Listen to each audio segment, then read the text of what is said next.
তারপরে বলা হয়েছে যে আমাদের কর্মেন্দ্রিয় হচ্ছে চোখ, কান, নাক, ত্বক, জিহ্বা। তারপর কর্মেন্দ্রিয় হচ্ছে বাক, হাত, পা, পায়ু, উপস্থ। আর অনিয়ন্ত্রিত মন আমাদের অনেক ক্ষতি করতে পারে, যেমন নিজেকে ধ্বংস করতে পারে, পরিবার ও সমাজে ধ্বংস। তারপর অধপতন, হতাশা, দুশ্চিন্তা, পাগলামি, দৃঢ়তার অভাব। বুদ্ধি হচ্ছে সিদ্ধান্ত উপনীত হওয়ার বিচারক। প্রভু, আমি এতটুকু নোট করেছিলাম। Okay, very good. Okay, very good, thank you. খুব সুন্দর। অনেকখানি আপনি বলেছেন, আমরা যা আলোচনা করেছি অনেকখানি বলেছেন। আর আমি আপনাদেরকে একটা বাড়িতে বসে কাজ করতে দিয়েছিলাম, প্রহ্লাদ মহারাজের শিক্ষা থেকে কোনো কাজ করতে বলেছিলাম, বলেছিলাম। আচ্ছা, ঠিক আছে। ঠিক আছে, তাহলে আমি এখন কিছু প্রশ্ন জিজ্ঞাসা করব। আপনারা সেই প্রশ্নের উত্তর আপনারা আমাকে দিবেন। যিনি পারবেন হাত তুলবেন, গত ক্লাসের ভিত্তিতে। ঠিক আছে? তো প্রথম প্রশ্ন হচ্ছে,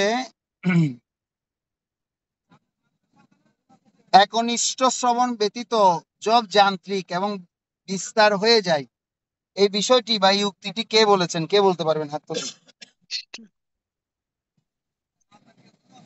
কে বলতে পারবেন? হাত তুলুন। একনিষ্ঠ শ্রবণ ব্যতীত জব যান্ত্রিক এবং বিস্তার হয়ে যায়, এই উক্তিটি কে বলেছেন? হ্যাঁ, অরণ্যপ্রভু বলুন। অরণ্যপ্রভু বলুন, সাউন্ড শোনা যাচ্ছে না। হ্যাঁ শোনা যাচ্ছে? হ্যাঁ, শোনা যাচ্ছে, বলুন। প্রভুপাদ বলেছেন। শিলা প্রভুপাদ বলেছেন। হরি বল, জয় হোক। ঠিক প্রভু। আছে, অরণ্যপ্রভু 1 নাম্বার পেয়েছে। এবার হচ্ছে, জপ করার সময় হরে কৃষ্ণ মহামন্ত্র কিভাবে উচ্চারণ করা উচিত? কে বলবেন? হাত তুলুন। জপ প্রভু, করার আমার হাত সময় উঠছে না। কার হাত উঠছে না? প্রভু, আমারটা। আপনি কে? বলুন। প্রশ্নটা একটু আগে বলুন। হ্যাঁ, পল্লবী মাতাজি বলুন, কি আনসার কি? প্রভু, একদম সঠিক উচ্চারণ করতে হবে, একদম মনোযোগ সহকারে সঠিক উচ্চারণ করতে হবে, যেন সেটা আমরা শুনতে পাই। সঠিক মানে কি আপনি স্পষ্ট বোঝাচ্ছেন? হ্যাঁ প্রভু।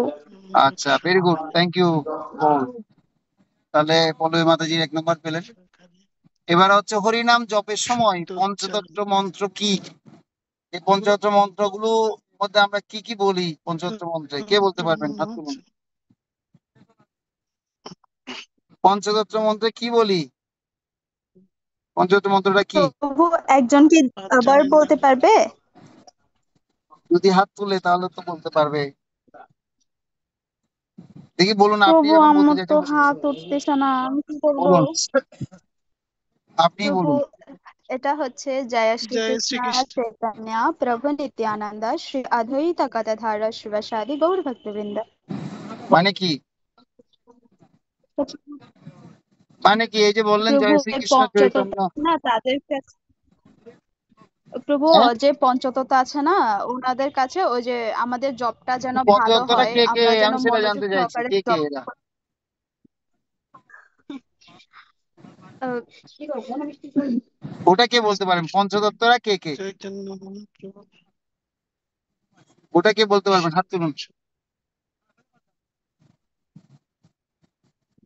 পঞ্চতত্ত্বের মধ্যে কে কে আছে, কে বলতে পারবেন? হাত তুলুন। হ্যাঁ, গীতা কর্মকার মাতাজি বলুন।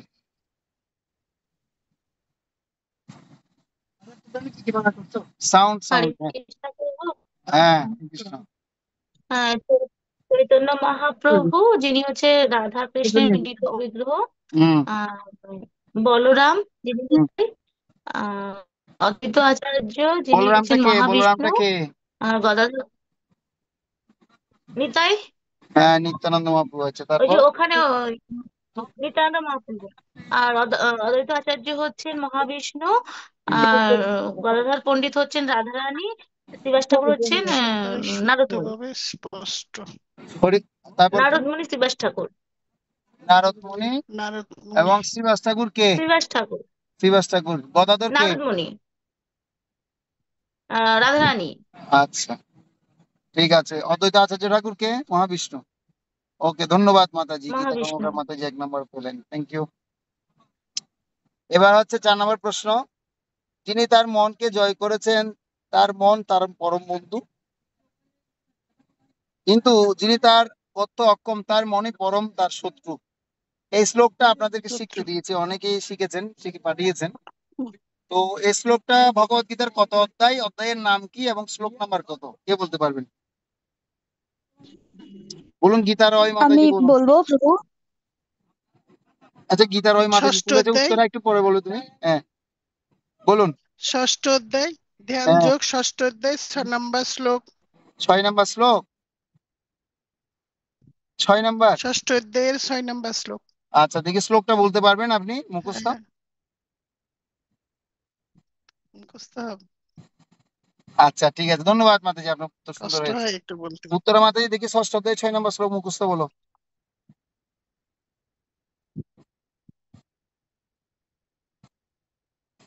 উত্তরা মাতাজি বলো, হরে ষষ্ঠ অধ্যায় 6 নম্বর কৃষ্ণ। শ্লোক। শ্রীমদ্ ভগবদ গীতা 6ষ্ঠ অধ্যায় শ্লোক নং 6। হুম। বন্ধুরাত্মন জেনা তৈবাতনাজিত অনাত অনাতন শত্রুতে বর্তে আত্মৈব শত্রুবৎ। অনুবাদ। অনুবাদ: যিনি মনকে জয় করেছেন তার মন তার পরম বন্ধু, পরম কিন্তু বন্ধু। যিনি তা করতে সক্ষম হয়নি তার মনই তার পরম শত্রু। হরি বল, জয় হোক, thank you, thank you so much. ভালো। এভাবে শ্লোকটা আমাদের প্রত্যেকেরই মুখস্থ রাখা দরকার, খুব গুরুত্বপূর্ণ শ্লোক, ঠিক আছে? এই জন্য প্রত্যেকের এই শ্লোকটা আমাদের মুখস্থ থাকলে সুবিধা। ধন্যবাদ। তো এবার আমরা পরের প্রশ্ন, 5 নম্বর প্রশ্ন হচ্ছে, প্রকৃত যোগ মানে কি? আমরা যে যোগের কথা বললাম গত ক্লাসে, প্রকৃত যোগের সংজ্ঞা কি, যোগ মানে কি, কে বুঝাতে পারবেন? হাত তুলুন। প্রকৃত যোগ মানে কি? হ্যাঁ, রাধিকা মাতাজি বলুন। হরিকৃষ্ণ প্রভু, প্রকৃত যোগ মানে হচ্ছে মন ইন্দ্রিয় সমূহ ও আচরণকে নিয়ন্ত্রণ করা। Very good, thank you. বাহ, রাধিকা মাতাজি তো পেরেছে, খুব সুন্দর। মন ইন্দ্রিয় সমূহ এবং বুদ্ধিকে কি করা? আচরণকে নিয়ন্ত্রণে নিয়ন্ত্রণ রাখা। করা।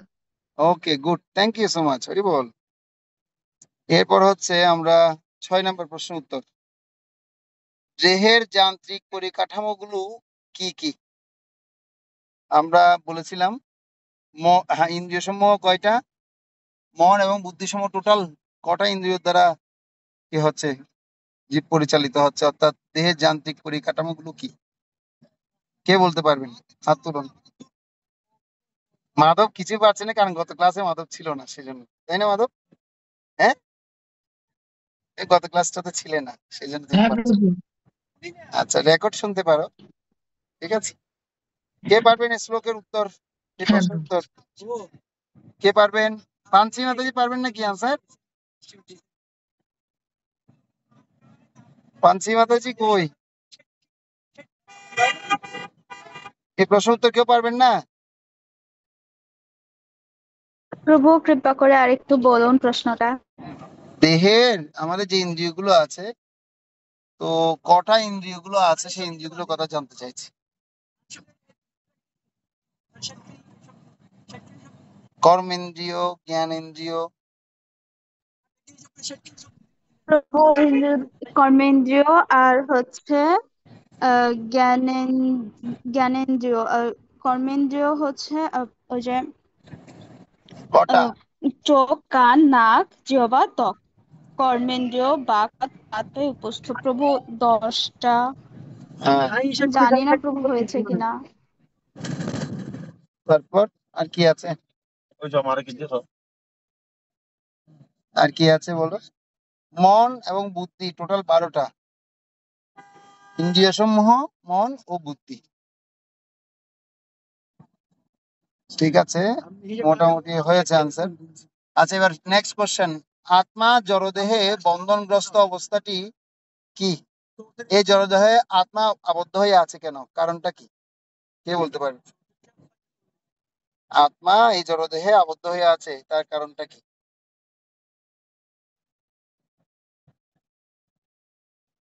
আত্মা এই জড়দেহে আবদ্ধ হয়ে আছে কেন, কারণ কি? কে বলতে পারবেন স্যার? ওমা, এত সহজ প্রশ্ন, এটা কেউ পারছেন না কেন? কে পারবেন? আত্মা জড়দেহে আবদ্ধ হয়ে আছে, কে পারবেন? আচ্ছা, গীতা মাতাজি বলুন। গীতা মাতাজি বলুন। হরে কৃষ্ণ। হ্যাঁ। হ্যাঁ, হরে কৃষ্ণ প্রভু। বলছে যে আমরা যে কৃষ্ণের যে নিত্য দাস, সেটা আমরা ভুলে গেছি, সেই ভুলে যাওয়ার কারণেই বদ্ধ হয়ে থাকে জীব। আচ্ছা, তার মানে এটা দ্বারা এক কথায় কি বলতে পারি আমরা? এক কথায় কি বোঝাতে পারি?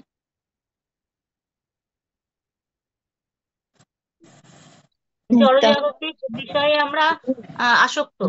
মানে এই আসক্তিটা কিসের ফলে হয়? এক কথায় কি বলা যায়? কি বলছে ঐশীকে, কি বলতে চাইছে? হ্যাঁ, বল প্রশান্ত। ঐশী বলো, কি বলতে চাইছে বলো। বল না। ভগবানের চরণে অপরাধ করার জন্য। অপরাধটা কেন হয়েছে আমাদের, কিসের কারণে, ওই ওই আনসারটা জানতে চাইছি। অপরাধটা কেন হয়েছে আমাদের? কেন হয়েছে বাবাকে ভুলে? ও ওটা ভগবানের প্রতি ইচ্ছা। ঈর্ষা হওয়ার জন্য। ভেরি গুড, এই আনসারটাই ভগবানের প্রতি খুঁজছিলাম। ঈর্ষান্বিত হওয়ার জন্য। হ্যাঁ, এই আনসারটাই খুঁজছিলাম। ঠিক আছে, জীব কেন মানে কি করছে, অর্থাৎ আত্মা জড়দেহের বন্ধনে আবদ্ধ হয়ে আছে, সেটা হচ্ছে মিথ্যা অহংকারের জন্য। ঈর্ষা মানে মিথ্যা অহংকার, মিথ্যা অহংকারের জন্যই মিথ্যা এই অহংকার আত্মা জড়দেহের বন্ধনে ভুলে যাচ্ছে। মিথ্যা অহংকারের দ্বারাই আবদ্ধ হয়ে আছে। আচ্ছা, প্রকৃত সত্য অহংকার বলতে কি বুঝায়, কে বলতে পারবেন? যাদের আনসার শেষ হবে হাত নামিয়ে রাখবেন। হ্যাঁ, প্রকৃত সত্য অহংকার বলতে কি বুঝায়?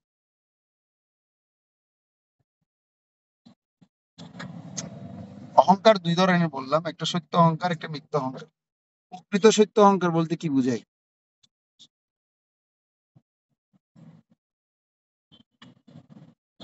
আচ্ছা, উত্তরা মাতাজি বলুন। হ্যাঁ। হরে কৃষ্ণ প্রভু, মানে আমি ভগবানের কৃষ্ণের নিত্য দাস, তারপর আমি চিন্ময় আত্মা, এরকম মানে এই আহ, ভাবটাকে মানে আহ, অহংকার বলা হয়। এই ভাবটাকে বলা হয় সত্য অহংকার। আমি ভগবানের দাস, আমি হচ্ছে ভগবানের নিত্য দাস, দাসের কর্তব্য হচ্ছে পুণ্যের সেবা করা। তো পূর্ণ ব্যক্তিকে পরমেশ্বর ভগবান, তো ভগবানের নিত্য দাস বলে মানাটাকে বলা হচ্ছে প্রকৃত সত্য অহংকার। গুড, থ্যাংক ইউ, খুব সুন্দর। এবার হচ্ছে বুদ্ধি, বুদ্ধির কথা যে বললাম, বুদ্ধির অর্থটা কি, কে বলতে পারবেন? বুদ্ধির অর্থ, যার আনসার দিয়ে শেষ হবে হাত নামিয়ে রাখবো। হ্যাঁ, বুদ্ধির অর্থ কি? 9 নম্বর প্রশ্ন।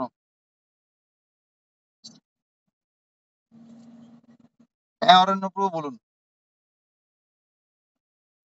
প্রভু, হ্যাঁ, তো বুদ্ধি হচ্ছে সিদ্ধান্ত বিচারক। বুদ্ধির অর্থ হচ্ছে কি? সিদ্ধান্ত উপনীত হওয়ার বিচারক।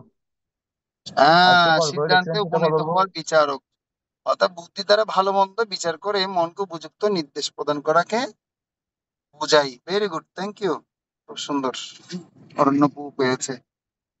এবার হচ্ছে 10 নম্বর প্রশ্ন, শেষ প্রশ্ন করছি। মন বলতে কি বুঝাই, কে বলতে পারবে?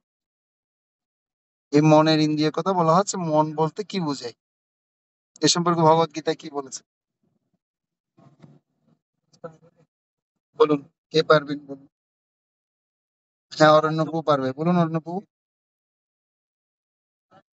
হরিকৃষ্ণ প্রভু, হ্যাঁ, শুনছেন কথা? তো মন হচ্ছে সমস্ত ইন্দ্রিয় কার্যকলাপের কেন্দ্র এবং হ্যাঁ, সমস্ত ইন্দ্রিয় ভোগের ধারণা সমূহ যেখানে জমা থাকে। হ্যাঁ। আচ্ছা, আর একটু লেখছি এগুলো লিখবো বাবু, বলবো আর একটু লেখছি আর এগুলো কি বলবো। বলা যায়? মন হচ্ছে চিন্তা, অপূর্ণ ইচ্ছা এবং পূর্ব অভিজ্ঞতার সংগ্রহশালা।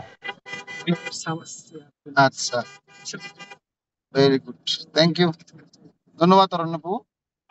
তাহলে আমরা আমাদের গত ক্লাসে আলোচনা করলাম মন মনের নিয়ন্ত্রণ সম্পর্কে। আমরা অনেকগুলো বিষয় শুনলাম। আজকে আমরা এই সম্পর্কে আরেকটু ভগবত গীতা থেকে আমরা শুনবো। আমি আজকে বিশেষ করে এই মন যিনি নিয়ন্ত্রণ করেছেন সে আত্মারাম ব্যক্তির কথা সম্পর্কে ভাগবতম থেকে একটা শ্লোকের অনুবাদ এবং তাৎপর্য পড়ে শোনাবো। ঠিক আছে? তিনি কেমন হবেন? যিনি মন নিয়ন্ত্রণ রাখেন তাকে বলা হয় আত্মারাম ব্যক্তি। এবং তিনি যখন আত্মারাম ব্যক্তি হবে তখন তার কার্যকলাপ কেমন হবে এই সম্পর্কে আমরা শ্রীমদ্ ভাগবতমের প্রথম স্কন্ধের 7ম অধ্যায়, আপনাদের কাছে যদি ভাগবত থেকে থাকে আপনারা খুলতে পারেন, খুলে আপনারা মিলাতে পারেন, আমি পড়বো, আপনারা শুনতে পারেন। ঠিক আছে? শ্রীমদ্ ভাগবতমের প্রথম স্কন্ধ 7ম অধ্যায়, 7ম অধ্যায় শ্লোক নাম্বারটা আমি বলে দিচ্ছি।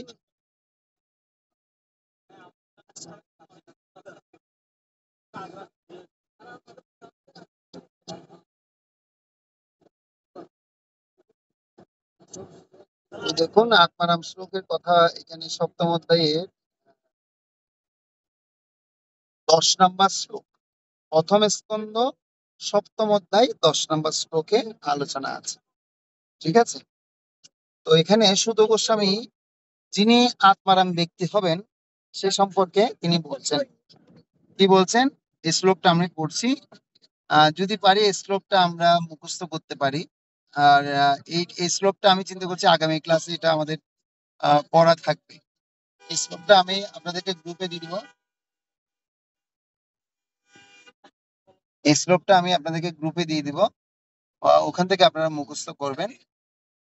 সুত উবাচ আত্মারামশ্চ মুনয় নির্গ্রন্থাপি উরুক্রমে কুর্বন্ত হতু কিং ভক্তি মিতম্বুত গুণ হরি।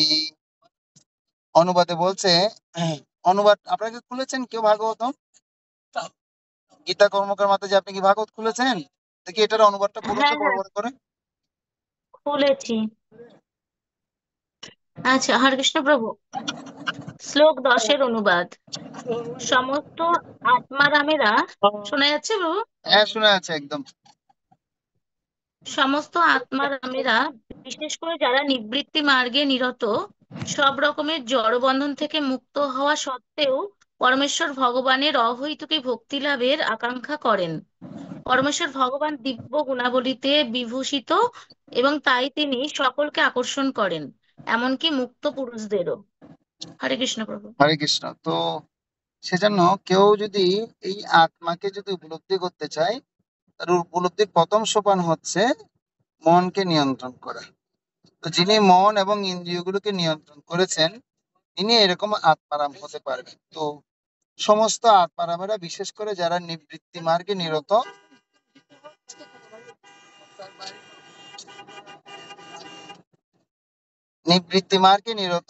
সব রকমের জড়বন্ধন থেকে মুক্ত হওয়া সত্ত্বেও পরমেশ্বর ভগবানের অহৈতুকী ভক্তি লাভের আকাঙ্ক্ষা করেন। পরমেশ্বর ভগবান দিব্য গুণাবলীতে বিভূষিত এবং তাই তিনি সকলকে আকর্ষণ করেন, এমনকি মুক্ত পুরুষদেরও। তো তাৎপর্য কি বলছে আমরা একটু পড়ি। তো বলা হচ্ছে শ্রী চৈতন্য মহাপ্রভু তার প্রধান ভক্ত শ্রীল সনাতন গোস্বামীর কাছে এই আত্মারাম শ্লোকটি বিশদভাবে বিশ্লেষণ করেন।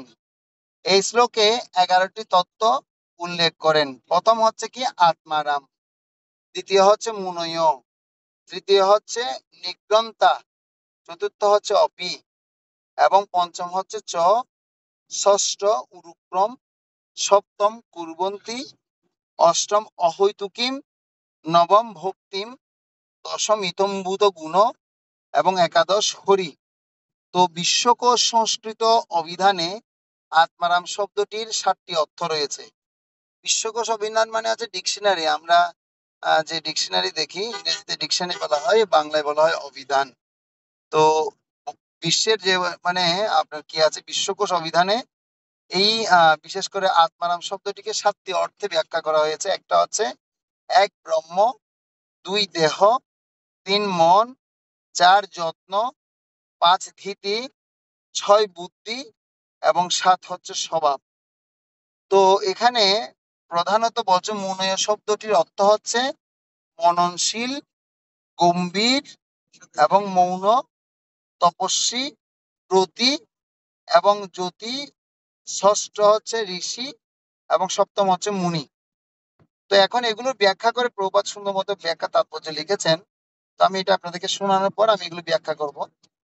নির্গন্ত শব্দটির অর্থ হচ্ছে অবিদ্যা থেকে মুক্ত, অর্থাৎ অবিদ্যা থেকে মুক্ত। নির্গন্ত শব্দের অর্থ কি? অবিদ্যা থেকে মুক্ত। 2 বিধিনিষেধা বেদশাস্ত্র জ্ঞানাদিবিহীন, অর্থাৎ নীতি, বেদ দর্শন আদি শাস্ত্র জ্ঞান রহিত। তারপর বলা হচ্ছে আদি শাস্ত্র জ্ঞান রহিত মানে মূর্খ, নিচ। তার বলা হচ্ছে শ্লেষ্ঠ, আদি শাস্ত্র নির্দেশের সঙ্গে সম্পর্ক রহিত মানুষ। 3 হচ্ছে ধন সঞ্চয়ী এবং 4 হচ্ছে নির্ধন। তো বিশ্বকোষ অভিধান অনুসারে নি উপাঙ্গটি নিশ্চয়ার্থে, নিষ্ক্রমণার্থে এবং নির্মাণার্থে, নিষেধার্থে ব্যবহৃত হয়েছে। তো গ্রন্থ শব্দটি ধন, সন্দর্ভ, বর্ণ, সংগ্রহ ইত্যাদি অর্থে ব্যবহৃত হয়েছে। পুরুক্রম শব্দটির অর্থ হচ্ছে যার কার্যকলাপ মহিমান্বিত। মহিমামণ্ডিত মহিমামণ্ডিত মানে কি সে কথা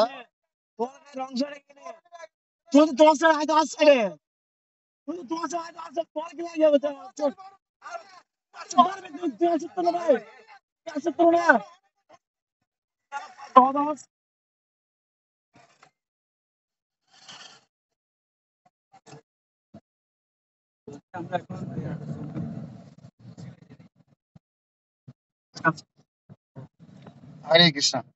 তো বলা হচ্ছে পুরুক্রম শব্দটির অর্থ হচ্ছে যার কার্যকলাপ মহিমামণ্ডিত। ক্রম মানে হচ্ছে পদক্ষেপ, এবং উরুক্রম শব্দটি বিশেষ করে বামনদেব রূপে ভগবানের অবতারে দ্যোতক, যিনি যিনি তার 2টি পদক্ষেপের দ্বারা সমস্ত ব্রহ্মাণ্ডকে আবৃত করেছিলেন।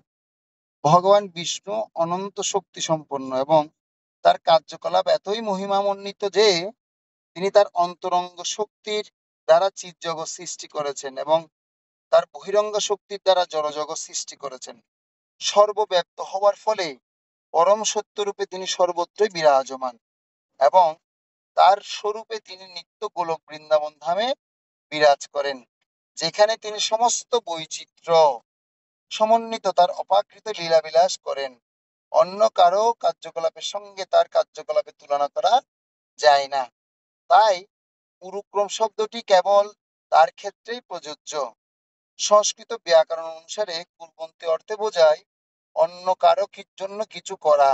তাই এক অর্থ হচ্ছে আত্মারামেরা পরমেশ্বর ভগবানের পুরুক্রমের আনন্দ বিধানের জন্য তার সেবা করেন, তাদের ব্যক্তিগত স্বার্থে নয়। তো আমরা এটা বুঝতে পারলাম যিনি মন নিয়ন্ত্রণ করে, ইন্দ্রিয়কে যারা নিয়ন্ত্রণ করছেন, হ্যাঁ, তো তারা কি করেন, তাদের একমাত্র একটাই কাজ থাকে, তারা সবসময় কি করেন পরমেশ্বর ভগবানের আনন্দ বিধানের জন্য তারা নিজের জীবন উৎসর্গ করবেন এবং তাদের জীবনে একমাত্র কাজ হচ্ছে সেটাই, তারা তারই ব্যক্তিগত সেবা করার কাজ, পরমেশ্বর ভগবানের সেবায় তারা সবসময় নিয়োজিত থাকবেন। তারপর বলা হচ্ছে হেতু কথাটির অর্থ হচ্ছে কারণ। হেতু কথাটির অর্থ কি? কারণ। ইন্দ্রিয় তৃপ্তির বহু কারণ রয়েছে, সেগুলি জড়ভোগ, যোগসিদ্ধি এবং মুক্তি, এই 3টি প্রধান শ্রেণীতে বিভক্ত করা যায়, যা সাধারণত উন্নতিকামী মানুষেরা আশা করেন। জড়ভোগ অসংখ্য রকমের রয়েছে এবং জড়বাদীরা সেগুলি থেকে অধিকতর করতে আগ্রহী, কেননা তারা মায়া শক্তির দ্বারা প্রভাবিত। তো এখানে হেতু কথাটার অর্থ হচ্ছে কি? কারণ। কারণ ইন্দ্রিয় তৃপ্তির বহু কারণ রয়েছে, সেগুলি জড়ভোগ বা যোগসিদ্ধি এবং মুক্তি, এই 3টি শ্রেণীতে বিভক্ত করা যায়। এগুলো আরো অনেক ডিটেলস আলোচনা আছে, সেগুলো আমরা ভবিষ্যতে আমরা শুনবো এই সমস্ত বিষয়। তো এগুলো আমরা যা শুধু একটু জেনে রাখছি যে এটা কেউ যদি ইন্দ্রিয়কে যদি সমস্ত ইন্দ্রিয়গুলোকে নিয়ন্ত্রণ করে যদি ভগবানের সেবায় লাগায়, তাহলে তিনি যদি সেই ইন্দ্রিয়গুলো সংযত করতে পারে, তাকে তাকে কি বলা হয়? আত্মারাম বলা হয়। সে আত্মারামের ব্যাখ্যা আমরা একটু শুনে রাখছি, যেন ভবিষ্যতে আমরা এই ধরনের কার্যকলাপ যখন আমরা অনুশীলন করছি, আমরা যেন আস্তে আস্তে সে পর্যায়ে আমরা যেন কি করতে পারি, সেভাবে যেন অনুশীলন করতে পারি। সেজন্য বলে জড়ভোগের সংখ্যা অসংখ্য রকমের রয়েছে। জড়বাদীরা সেগুলি অধিক থেকে অধিকতর করতে আগ্রহী, কেননা তারা মায়া শক্তির দ্বারা প্রভাবিত। জড় সুখ ভোগের শেষ নেই, এমনকি এই জড় ব্রহ্মাণ্ডের এমন কেউ নেই যার সেই সবগুলি রয়েছে। তো যোগ সিদ্ধি 8 রকমের। তো বলা হচ্ছে যে কেউ কেউ যদি এরকম যদি কেউ কি করেন,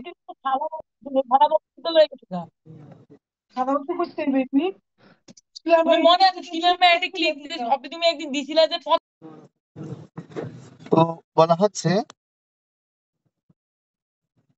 যদি কেউ এরকম যোগ সিদ্ধি যদি লাভ করে থাকে, তাহলে তার কি হয়? বলা হচ্ছে এরকম জড় জগতে কেউ এরকম এই স্তরে পৌঁছে যোগ সিদ্ধি 8 রকমের হয়। যেমন অত্যন্ত ক্ষুদ্র হয়ে যাওয়া, অত্যন্ত লঘু হয়ে যাওয়া, তার বাসনা অনুসারে যা কিছু প্রাপ্ত, জড় প্রকৃতির উপর আধিপত্য করা, অন্য জীবদেরকে বশীভূত করা, পৃথিবীকে কক্ষচ্যুত করে মহাশূন্যে নিক্ষেপ করা ইত্যাদি। তো এরকম যোগীরা যারা যোগ সাধনা করে, তারা এরকম অষ্টসিদ্ধি প্রাপ্ত হয়। অনিমা, লঘিমা, প্রকাম্য, প্রাপ্তি, ঈশিতা, বশিতা, কামবশয়িতা, এরকম 8 প্রকারের সিদ্ধি তারা প্রাপ্ত হয়। তো এই প্রশ্ন আপনাদের আগামী ক্লাসে জিজ্ঞেস করা হবে, 8 প্রকারের যোগ সিদ্ধিগুলো কি কি। আমি আবার বলছি, অনিমা, লঘিমা, প্রকাম্য, প্রাপ্তি, ঈশিতা, বশিতা এবং কামবশয়িতা। তো বলা হচ্ছে যে এই যারা যোগ সিদ্ধি লাভ করে, তারা এরকম 8 প্রকারের সিদ্ধি তারা প্রাপ্ত হয়। এই সমস্ত যোগ সিদ্ধির কথা শ্রীমদ্ ভাগবতে উল্লেখ করা হয়েছে। এবং মুক্তি, আমরা যে জড়জগৎ থেকে যারা ভগবানকে ভক্তি করে বা বিভিন্ন জন ভগবানকে বিভিন্ন ভাবে আরাধনা করে থাকেন, আরাধনা করেও তারা 5 প্রকারের মুক্তি লাভ করে। তো কেউ যদি আমাদেরকে জিজ্ঞেস করে যে 5 প্রকারের মুক্তি কি, তাহলে 5 প্রকারের মুক্তি সম্পর্কে এখানে বলা হচ্ছে যে মুক্ত 5 রকমের: সাযুজ্য, সারূপ্য, সালোক্য, শাস্ত্রী এবং সামীপ্য। তো এগুলো আবার আলাদা কি আছে, বর্ণনা আছে। তো সুতরাং অনন্য ভক্তি বলতে বোঝায় পূর্বোক্ত এই সমস্ত ব্যক্তিগত লাভের আশা রহিত হই। অর্থাৎ বলা হচ্ছে যে অনন্য ভক্তি মানে কি, এই যে যোগীরা যেরকম অষ্টসিদ্ধি লাভ করেছে, যে মানে অষ্টদা যে অষ্টসিদ্ধির কথা বললাম, অনিমা, লঘিমা, প্রকাম্য, প্রাপ্তি, ঈশিতা, বশয়িতা। তো যারা ভগবত ভক্তি অনুশীলন করছে, আমাদেরও এগুলো কোনো কামনা যেন না করি। তাহলে আমাদের কামনাটা তাহলে কি হবে? কারণ এরকম কামনা করলেও এরকম যোগের আবার কি আছে, যে এরকম কামনা করে কি করবে, ভগবানকে ডাকছে, আরাধনা করছে, তারা এরকম 5 প্রকারের মুক্তি তারা লাভ করতে পারে। কিন্তু যারা ভগবানের ভক্ত, তারা এগুলো থেকে মুক্ত। ভক্তি মুক্তি সিদ্ধিকামী সকলে অশান্ত, কৃষ্ণ ভক্ত নিষ্কাম, অতএব সে শান্ত। তো আমাদের কোনো ভক্তির বাসনা করা যাবে না, মুক্তির বাসনা করা যাবে না। এরকম 5 প্রকারের মুক্তির কথা বললাম, যে সারূপ্য, সালোক্য, শাস্ত্রী, সামীপ্য। হ্যাঁ, তো এই এই যে 5 প্রকারের মুক্তি, এই 5 প্রকারের মুক্তির আশাও করবে না, ভক্তি মুক্তি। আর সিদ্ধি, এই যে অষ্টসিদ্ধির কথা বলা হচ্ছে, যে অনিমা, লঘিমা, প্রকাম্য, প্রাপ্তি, ঈশিতা, বশয়িতা, কামবশয়িতা, এই অষ্টসিদ্ধির আশাও কিন্তু ভগবত ভক্তরা করে না। তাহলে ভগবত ভক্তরা তাহলে কি করে? তো যারা ইন্দ্রিয় সংযম করে ভগবানের সেবায় নিয়োজিত হন, তারা শুধুমাত্র ভগবান কৃষ্ণের আরাধনায় নিয়োজিত থাকেন। তো কেউ যদি কৃষ্ণের আরাধনায় নিয়োজিত থাকেন, তাকে বলা হয় অনন্য ভক্তি। তাদেরকে কি বলা হয়? অনন্য ভক্তি। তো এই অনন্য ভক্তি সম্পর্কে ভগবান ভগবত গীতার 2য় অধ্যায়ে তিনি অনেক সুন্দর মতো ব্যাখ্যা করেছেন। অনন্য ভক্তিটা কি, তো সেটা সম্পর্কে এখন আমরা একটু করে শুনি। তো বলা হচ্ছে যে প্রথমে আমরা তো সবাই ভগবানের ভক্তিতে অনুশীলন করতে আসিনি। আমরা এক একজন পূর্ববর্তী সময়ে কি ছিলাম, যোগী ছিলাম, কেউ জ্ঞানী ছিলাম, কেউ কর্মী ছিলাম। অনেক ব্রহ্মাণ্ড ভূমিতে ভূমিতে কোনো ভাগ্যবান জীব আমরা গুরু কৃষ্ণ প্রসাদে পাচ্ছি এই ভক্তিলতার বীজ। এই যে আমরা অনেক ব্রহ্মাণ্ড ভ্রমণ ভ্রমণ করতে করতে করতে করতে এই যে এই জন্মে যে সুযোগটা পেয়েছি, এই সুযোগ পেয়ে যে আমরা এখন কৃষ্ণ কথা শুনছি, কৃষ্ণের গুরুত্ব সম্পর্কে জানছি, এই ভক্তির কথা গুরুত্ব সম্পর্কে জানছি, এটা কিন্তু এক জন্মে হয়নি, এটা আমাদের পূর্বে অনেক জন্মে আমরা করে এসেছি। তো করার ফলে এই জন্মেই যেটা সুযোগ পেয়েছি, তো এখন এই সুযোগটা তাহলে আমাদের কি করতে হবে, এটাকে যথাযথভাবে কাজে লাগাতে হবে। তো সেজন্য বলা হচ্ছে এই কাজে লাগাটার ব্যাপারটা কি বলছে, বলছে প্রথম অবস্থায় আমরা কি ছিলাম, এরকম কর্মী ছিলাম, আমরা কর্মকে গুরুত্ব দিয়েছি, তারপর আস্তে আস্তে কোনো সাধুবর্গের কৃপার ফলে আমরা একটু একটু ভক্তির কৃপালেশ পেয়েছি, তখন আমরা কি করি, ভক্তি মিশ্রা কর্মের অনুশীলন করি। তো কি করি, ভক্তি মিশ্র কর্ম অনুশীলন মানে কি, ভক্তি না, প্রথমে অনুশীলন করি কর্ম মিশ্র ভক্তি। কর্ম মিশ্র ভক্তি মানে কি, আপনারা লিখুন কর্ম যোগ ভক্তি। ভক্তি করেন হচ্ছে 2 ঘন্টা, আর কর্ম করেন হচ্ছে 22 ঘন্টা দিনের মধ্যে। তো বলা হচ্ছে এই 22 ঘন্টা কর্ম যদি কৃষ্ণ ভাবনাময় কর্ম হয়, তাহলে কাকে কি বলা হয়, কর্ম মিশ্রা ভক্তি। অর্থাৎ ভক্তি নিষ্ঠা বলে 2 ঘন্টা করছেন, আর বাদ বাকি যেটা আমরা কর্ম করছি, সাউন্ড মহিলাটা দুধ দিচ্ছিল। তো আমরা কি করছি, কর্ম কর্ম করছি মাত্র, কর্ম করছি 22 ঘন্টা, কিন্তু আর 2 ঘন্টা করছি ভক্তি, ভালো মতো ভক্তি অনুশীলন করছি। কিন্তু আমাদের কর্মটা যদি ভগবত ভক্তিময় যদি হয়, তাহলে তাকে বলা হচ্ছে কর্ম মিশ্র ভক্তি। বুঝে গেল? হরে কৃষ্ণ। এই ব্যাপারটা কে কে বুঝতে পেরেছেন বলুন তো দেখে, হাত তুলুন। বুঝতে পারেননি কে কে হাত তুলুন, কে কে বুঝতে পারেননি হাত তুলুন। হরে কৃষ্ণ। অরণ্যপু বলুন, কি প্রশ্ন বলুন, কে তো বুঝতে পারেন? বুঝতে পারিনি, ভালো করে বুঝতে পারি নাই। মানে ব্যাপার হচ্ছে, আমরা লিখুন, প্রথমে লিখুন কর্ম মিশ্র ভক্তি মানে কি। কর্ম মিশ্র ভক্তি মানে হচ্ছে আপনি ভক্তি করবেন 2 ঘন্টা, কর্ম করবেন 22 ঘন্টা। ঠিক আছে? তো এই ভক্তি 2 ঘন্টা এটা পিওর ভাবে ভক্তি করছেন, কিন্তু 22 ঘন্টা যদি কৃষ্ণ ভাবনাময় কর্ম করেন, তাহলে সেটাকে কি বলা হচ্ছে, কর্ম মিশ্রা ভক্তি। আপনার কর্মটাকে কিসে লাগাচ্ছেন, পুরোপুরি ভগবানের সেবায় লাগাচ্ছেন। এরপর হচ্ছে ভক্তি মিশ্রা কর্ম, মানে ভক্তি করছেন 22 ঘন্টা, কর্ম করছেন 2 ঘন্টা। তার মানে আপনার এখন আরো একটু আপডেট হয়েছে, আপনি আরেকটু উন্নত হয়ে গেছেন। এখন আগে যেরকম ছিল কর্মটাকে অনেক বেশি প্রাধান্য দিতেন, এখন ভক্তিটাকে প্রাধান্য দিচ্ছেন সর্বাধিক, আর কর্মটাকে প্রাধান্য দিচ্ছেন কম। ঠিক আছে? এর পরের উপরের স্টেপ হচ্ছে কি, অনন্য ভক্তি, যেটা বলা হচ্ছে এরকম আত্মারাম যদি হতে চায়, তাহলে অনন্য ভক্তির অনুশীলন করতে হবে। অনন্য ভক্তি মানে কি, লিখুন অনন্য ভক্তি সমান 24 ঘন্টায় ভগবানের সেবা অনুশীলন করা। তো এখন এই যে 3টা পর্যায়ের কথা বললাম, কর্ম মিশ্র ভক্তি, ভক্তি মিশ্র কর্ম এবং অনন্য ভক্তি, তার মানে আমরা এখন কোনটা করছি, না কোনোটাই করছি না, কোনটা আপনারা বলুন, শুনতে চাই। বলুন কে কোনটা অনুসরণ করছি, বলুন, উত্তরা বলো, কোনটা করছে এখন। হরে কৃষ্ণ, শোনা যাচ্ছে কথা? মানে প্রশ্নটা বুঝতে পারিনি। আমরা এখন কোনটা করছি, কর্ম মিশ্র কর্ম ভক্তি মিশ্র ভক্তি। করছি কি, 22 ঘন্টা উম, কৃষ্ণ সেবায় যুক্ত হ্যাঁ আছি, এখন যেটা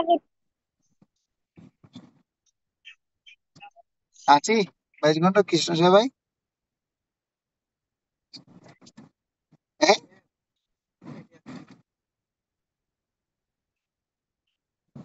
তো বেশিরভাগ সময় তো কর্ম করছি, মানে ভক্তি তো মানে ওটা মানে কম হচ্ছে, তাহলে কর্ম মিশ্র ভক্তি। বেশিরভাগ সময়ে আমরা কর্ম করছি, কিন্তু তারপরে হুম। দেখতে হবে যদি সেটা যদি কৃষ্ণ ভাবনাময় যদি বিমুখ হয়, তার মানে কর্ম মিশ্র ভক্তিতে পৌঁছাতে পারেনি, তখন কি হয়ে যাচ্ছে, তখন আমরা কর্মী ধরনের কোনো কাজ করছি বা জ্ঞানীর মতো কোনো কাজ করছি, এরকম। বুঝা যাচ্ছে কি বলছি? আচ্ছা, আর কারো কোনো প্রশ্ন আছে কিনা এই বিষয়ে, এই ব্যাপারটা ক্লিয়ার হয়েছে আপনাদের? ব্যাপারটা ক্লিয়ার হয়েছে? হ্যাঁ বলুন, গীতা মাতাজি বলুন, গীতা কর্মকার মাতাজি। হ্যাঁ, হরে কৃষ্ণ প্রভু। এই যে 22 ঘন্টা কর্ম আর 2 ঘন্টা ভক্তি, হ্যাঁ এই আমরা তো সেই 22 ঘন্টা কর্মটা কি মানে সবসময় ভগবানকে মাথায় রেখে হ্যাঁ চিন্তা করে কাজ হ্যাঁ বোঝানো হ্যাঁ হচ্ছে, হ্যাঁ হ্যাঁ মানে বাইশ ভগবানের ঘন্টা সঙ্গে কাজে কর্মটা যুক্ত হচ্ছে হতে বোঝানো হচ্ছে। 22 ঘন্টা কর্মটা হচ্ছে সবসময় ভগবানকে চিন্তা করে কর্ম করাটাকে বোঝাচ্ছে। আর যে কর্মই করি সেটা ভগবানের সাথে যুক্ত নই, হয়তো আমি মন্দিরে যুক্ত নই বা ঘরে যুক্ত নেই, বাইরে কাজ করছি, সেটা মানে এটা, ভগবানের হ্যাঁ কথা চিন্তা। এটা আমি আরো ক্লিয়ার করে দিচ্ছি। যেমন আপনারা সংসারী মানুষ যারা গৃহস্থে আছেন, হুম। আপনাদের তো কর্ম করতে হয়, কিন্তু আপনাদের যে কর্মের যে ফল আছে সে ফলটাকে আপনারা কৃষ্ণকে অর্পণ করছেন কিনা।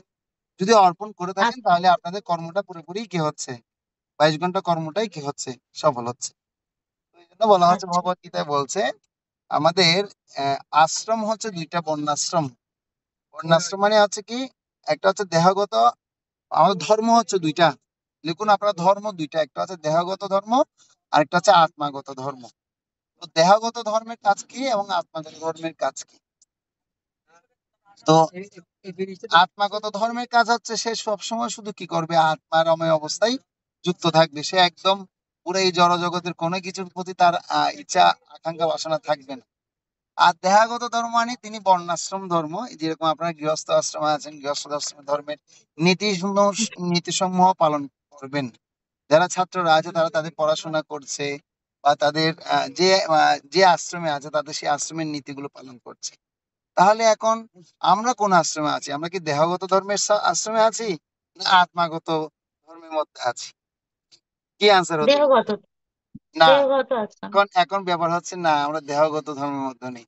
কারণ আমরা এখন যারা যুক্ত হয়েছি, আমাদের আশ্রমটাকে বলা হচ্ছে, আমাদের ধর্মটাকে বলা হচ্ছে কৃষ্ণ ভাবনাময় ধর্ম। কি কি কি কি কি কি- কি ধর্ম বলা হচ্ছে? কি কৃষ্ণ ভাবনাময় বর্ণাশ্রম ধর্ম। কি বলা হচ্ছে? কৃষ্ণ কৃষ্ণ ভাবনাময় ভগবান। বর্ণাশ্রম ধর্ম। তো কৃষ্ণ ভাবনাময় বর্ণাশ্রম ধর্মের মধ্যে কি আছে? যেমন আমাদের দেহটাকেও টিকিয়ে রাখতে হবে, আত্মাকেও উপলব্ধি করতে হবে, দুটোটাকে একসাথে করেই করতে হবে। মাধব, তুমি কি বুঝতে পারছো কিছু? হরে কৃষ্ণ। মাধব, বুঝতে পারছো কি বলেছি? মাধব প্রভু, বুঝতে পেরেছো জি প্রভু। কি বলে? দেখি একবার রিপিট করো তো জি দেখি প্রভু। প্রভু, কি বুঝতে পেরেছো বলো দেখি। বলছিলেন যে আমরা যে 22 ঘন্টার যে কর্মটা করছি ওইটা যদি ওই কর্মের ফলটা যদি আমরা কৃষ্ণকে অর্পণ করতে পারি তাহলে 22 ঘন্টার কর্মই আমাদেরকে ভেরি গুড, থ্যাংক ইউ। তারপর তাহলে এখন আমরা, আমাদের ধর্মটা কি ধর্ম তাহলে? দেহগত আর ধর্ম, যদি আত্মাগত ধর্ম, কোনটা? আমরা কর্মের ফল কৃষ্ণকে প্রদান করি সেই কর্ম আমাদের সার্থক নয়, এটা আর কি। আমাদের দুটোটাই হচ্ছে লাগবে, হরে আমাদের কৃষ্ণ। দেহগত ধর্মটাও লাগবে, আত্মাগত ধর্মটাও লাগবে। সেজন্য আমাদের ধর্মের নাম হচ্ছে কি, কৃষ্ণ ভাবনাময় বর্ণাশ্রম ধর্ম। সেজন্য আমাদের যদি কেউ বলে আপনাদের ধর্মের নাম কি, কি ধর্ম? আমাদের ধর্ম হচ্ছে কৃষ্ণ ভাবনাময় বর্ণাশ্রম ধর্ম। এই বিষয়টা কে কে বুঝতে পারেননি বলুন, এটা আমি আগে ক্লিয়ার করি। হাত তুলুন। গীতা মাতাজি, কিছু প্রশ্ন আছে আপনার? হাত তুলেছেন আগে।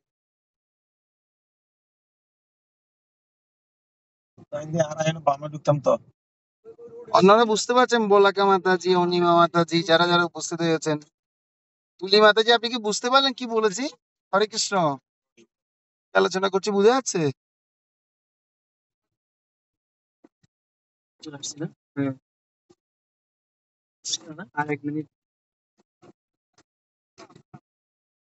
আছেন কি হরে কৃষ্ণ আপনার? প্রভু। ও হ্যাঁ হ্যাঁ, আমার কথা শোনা যাচ্ছিল না, না সরি, আমি তো প্রশ্ন করছিলাম।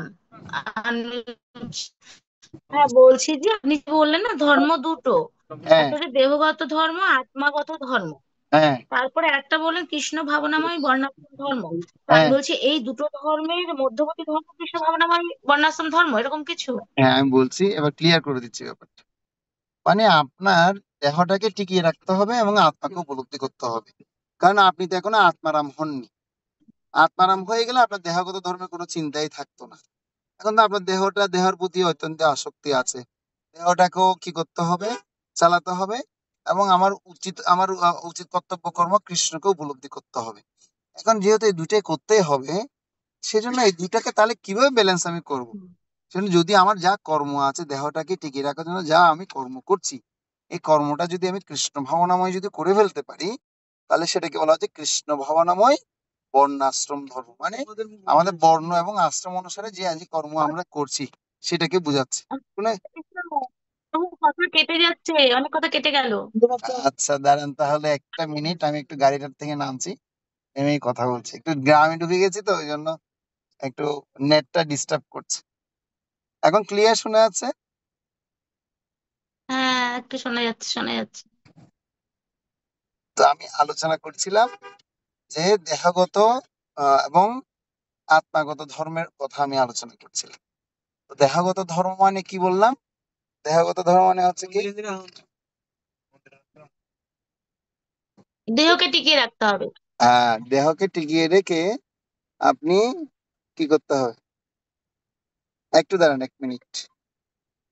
হ্যাঁ এবার ঠিক আছে, এবার বলতে পারবো। হরে কৃষ্ণ, গন্তব্যস্থলে চলে আসছে এখন। হরে কৃষ্ণ। হ্যাঁ, তো দেহগত ধর্মের কথা আমি বলছিলাম। দেহগত ধর্ম মানে দেহকে টিকিয়ে রেখে কি করতে হবে? আত্মাকে উপলব্ধি করতে হবে। তো সেজন্য দেহকে কিভাবে টিকিয়ে রাখবো? নিজের ইন্দ্রিয় তৃপ্তি কামনা বাসনা নিয়ে দেহকে টিকানো বোঝাচ্ছে না। মানে আপনি দেহের জন্য যা কর্ম করবেন, এই কর্মের ফল যদি কৃষ্ণকে অর্পণ করতে পারেন, তাকে বলা হচ্ছে কি কৃষ্ণ ভাবনাময় বর্ণাশ্রম ধর্ম। মানে আপনি দেহের জন্য কি করবেন? দেহের জন্য আপনি কর্ম করবেন, সে কর্মের ফলটা কৃষ্ণকে অর্পণ করবেন। আর আত্মাকে উপলব্ধি করার জন্য আপনার কি করতে হবে? সেই মানে সেই কর্মটা ফল নিবেদন করতে হবে, তাকে বলা হচ্ছে কি কৃষ্ণ ভাবনাময় বর্ণাশ্রম ধর্ম। এখন ক্লিয়ার হয়েছে? হরে কৃষ্ণ। মানে আবার একটু কেটে গেছিল। একটু নামে গেলাম। আত্মাগত ধর্ম যেটা কেটে গেল, তো প্রশ্ন ছিল। কেটে যাচ্ছে না সাউন্ড? আচ্ছা, হরে কৃষ্ণ কৃষ্ণ কৃষ্ণ হরে হরে, হরে রাম রাম রাম হরে হরে। তো আমি আলোচনা করছিলাম হচ্ছে ধর্ম, আমাদের দুই ধরনের ধর্মের কথা বলছি, একটা দেহগত ধর্ম, একটা আত্মাগত ধর্ম। তো দেহগত ধর্ম কি করছে? যিনি দেহকে কেন্দ্র করে কি করছেন? জীবন যাপন করছেন।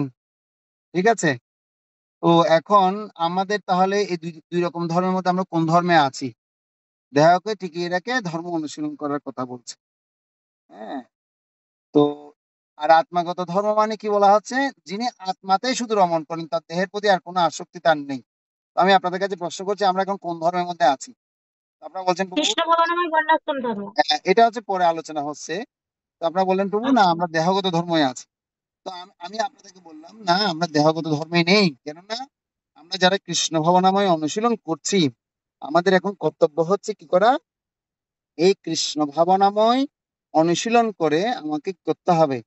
এই আত্মাগত ধর্মের উপলব্ধি করতে হবে। সেজন্য আমাদের ধর্মের নাম হচ্ছে কৃষ্ণ ভাবনাময় বর্ণাশ্রম ধর্ম। তাহলে এখন কথা বলতে পারেন প্রভু বর্ণাশ্রম কথাটা কেন আসছে?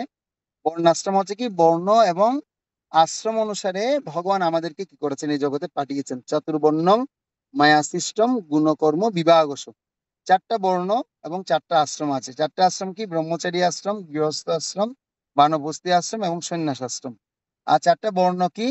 চারটা বর্ণ আমরা জানি ব্রাহ্মণ, ক্ষত্রিয়, বৈশ্য এবং শূদ্র। তো যার যার যে যে স্বভাবগত যে ধর্ম স্বভাবত যে ধর্ম আছে, সে ধর্ম সে পালন করে সে কি করবে? এই কৃষ্ণ ভাবনাময় যদি অনুশীলন যদি করে, তাহলে সে দেহটাকেও সুন্দর মতো ব্যালেন্স করতে পারবে। এবং এই দেহের যা কার্যক্রম হবে, সে কার্যক্রমগুলো যদি কৃষ্ণের সেবায় লাগানো হবে, তখন কৃষ্ণের কৃপার ফলে সে আত্মাকে উপলব্ধি করতে পারবে। সেজন্য আমাদের যে ধর্ম অনুশীলন তাকে বলা হচ্ছে কৃষ্ণ ভাবনাময় বর্ণাশ্রম ধর্ম। এখন বুঝে গেছে? ক্লিয়ার? এই সিদ্ধান্ত ক্লিয়ার হয়েছে? তো এখানে সে কথা বলা হচ্ছে যিনি আত্মারাম ব্যক্তি, তিনি কি করেন? তিনি এই আত্মাগত ধর্মেই তিনি সবসময় যুক্ত থাকেন, তিনি আত্মাতেই মনন করেন, রমণ করেন। তো এখানে আমি আপনাদেরকে এই কথাটা কেন বলেছি? অনন্য ভক্তির কথা বলতে গিয়ে এতগুলো কথা বলেছি। তো অনন্য ভক্তিটা এসছে কোথা থেকে? অনন্য ভক্তির পর্যায়টা হচ্ছে সর্বোচ্চ পর্যায়, এটা অনেক উন্নত পর্যায়। এই অনন্য ভক্তি অনুশীলন যদি কেউ করবেন, তিনি 24 ঘন্টাই কৃষ্ণের সেবায় থাকবেন। এবার বলুন এখান থেকে কে কে আছেন অনন্য ভক্তি অনুশীলন করছেন? 24 ঘন্টায় কৃষ্ণ অনামিতে আছেন? কে কে আছেন? কে কে আছেন অনন্য ভক্তি অনুশীলনে? তার মানে এই পর্যায়টা অনেক কঠিন একটা পর্যায়। তো আমরা এখানে কেউ নেই অনন্য ভক্তি পর্যায়ে 24 ঘন্টাই যে আমি ভগবানের সেবায় নিযুক্ত থাকবো, ভগবানের চিন্তায় মগ্ন থাকবো, এটা এত সহজ ব্যাপার নয়। এটা অনেকটা কঠিন অনুশীলন আমাদের করতে হবে। তবে এত কঠিনও নয়, যদি সেটা অনুশীলনটা যদি এভাবে আমরা যা করছি, এই অল্প অল্প অনুশীলন করতে করতে একদিন আমরা সেই স্তরে পৌঁছাতে পারবো।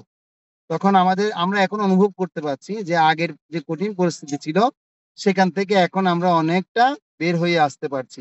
এখন আমাদের চিন্তা ভাবনায় অনেকটা কৃষ্ণকে আমরা কি করতে পারছি, যুক্ত করতে পারছি। সমস্ত কাজের মধ্যে কৃষ্ণকে আমরা চিন্তা করছি। সমস্ত মানে আমাদের যত রকমের কি আছে বলা হচ্ছে, যত রকমের দৈহিক চাহিদা আছে, সব চাহিদার মধ্যে আমরা কৃষ্ণকে যুক্ত করছি। এটা আমাদের জন্য একটা বিশাল অ্যাচিভমেন্ট। তো এই জন্য এই বিষয়টা আমাদের প্রত্যেকেরই কি করতে হবে, এটা ধ্যান রাখতে হবে। তো এখানে আমি আপনাদেরকে পড়ে শোনাচ্ছিলাম অনন্য ভক্তির কথা। ভগবানের প্রতি অনন্য ভক্তির বিভিন্ন স্তর আছে। জড়জাগতিক স্তরে ভগবত ভক্তি অনুশীলনের 81টি বিভিন্ন গুণ রয়েছে। তো আপনাদেরকে গুণের কথা আমি বলেছিলাম, মনে আছে কিনা জানি না, যে সত্যগুণ, রজগুণ এবং তমগুণের কথা বলেছি। তো এখন দেখি আমি একটু পরীক্ষা করে দেখি আপনাদেরকে, যে আমি এখন 3টা রঙের কথা বলবো, কোন রং কার কি পছন্দ আপনারা বলবেন। হ্যাঁ, একটা হচ্ছে লাল রং, একটা নীল রং, আর একটা হলুদ রং। এখানে যারা ভক্তরা আছেন প্রত্যেককে বলতে হবে কিন্তু। হ্যাঁ, প্রত্যেকে আপনারা বলবেন, 12 জন ভক্ত, কার কোন রং পছন্দ। প্রথমে কাকে দিয়ে শুরু করব? দেখি যারা ভিডিও অফ আছে তাদেরকে দিয়ে শুরু করি। উত্তরা মাতাজি, আপনি কি আছেন ক্লাসে? কোন রং পছন্দ আপনার? হরে হরে কৃষ্ণ প্রভু। হরে কৃষ্ণ। কোন রং পছন্দ? হ্যাঁ, এই 3 রঙের মধ্যে কোন রং পছন্দ? লাল, নীল, হলুদ। লাল, নীল। নীল। হাততালি দিন সবাই, একবার হাততালি দিন। উত্তরা মাতাজি এই নীল রং পছন্দ। একটু ভালো মতো বুঝে শুনে বলবেন, কেমন? আচ্ছা, তুলি মাতাজি, আপনার কোন রং পছন্দ? তুলি মাতাজি আছেন কি ক্লাসে? আচ্ছা, স্যামসাং A32 কে আছেন? স্যামসাং A32 আপনি বলুন। প্রভু নাকি মাতাজি, আপনি কে? আপনার কোন রং পছন্দ বলুন। আচ্ছা, পূজা রানী মাতাজি আছেন? পূজা রানী মাতাজি। যারা ভিডিও অফ আছে এদেরকে বুঝতে পারিনি, এরা ক্লাস করে নাকি এমনি ভিডিও চালিয়ে রেখে অফ রেখে চলে যায়। কোন রং পছন্দ? প্রভু আমার হলুদ কালারটা একটু ভালো লাগে। ভালো মতো বুঝে শুনে বলুন, হলুদ নাকি লাল না নীল, কোনটা? প্রভু হলুদ। ভালো করে বলুন, বুঝে। আবার চান্স দিলাম, 3বার চান্স দেওয়া হয়েছে। হলুদ। হলুদ কালার। হ্যাঁ প্রভু। আচ্ছা, হলুদ রং পছন্দ। পাঞ্চি মাতাজি, আপনি কি আছেন ক্লাসে? পাঞ্চি মাতাজি। প্রভু আমারটা হলো নীল। তুমি এতক্ষণ কোথা থেকে বেরোলে? এতক্ষণ তো ডাকছি, ক্লাসের মধ্যে নেই। তো কালকে এক্সাম, তো এই জন্য একটু বই তো লিখতেছিলাম। এক্সাম হলে ক্লাসে ঢুকে কি লাভ? পড়াশোনা করবে। প্রভু ক্লাসে আচ্ছা, পড়ে থাকতে হবে, যদি কিছু বলে এই জন্য। এরপর অরণ্য প্রভু বলুন, আপনার কি রং পছন্দ প্রভু?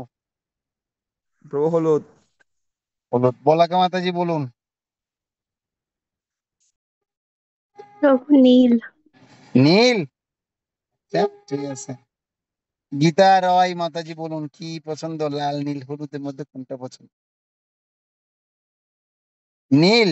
নীল। আচ্ছা, নীল নাকি পছন্দ। মাধব প্রভু, তুমি হাসছো দেখি, তোমার কি রং পছন্দ বলো দেখি। প্রভু আমার নীলই বেশি পছন্দ, নীলই পছন্দ। কারণ আমার বাহ, নাম প্রভু নীল দিয়াই। সব দেখি নীলের প্রভু আমার পাবলিক। নামও নীল দিয়াই।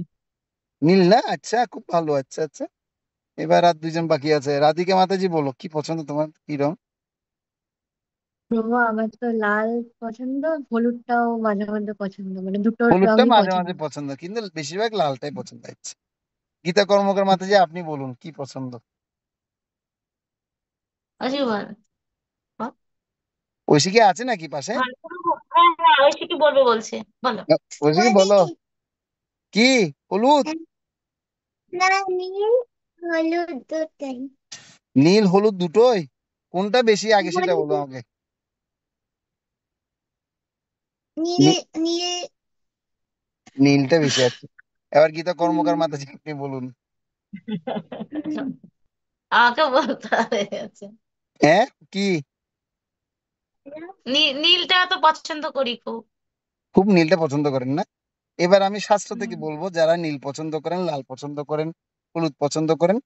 তো এখানে বলা হচ্ছে যে আমাদের 81 রকমের গুণের কথা বর্ণনা করা হয়েছে।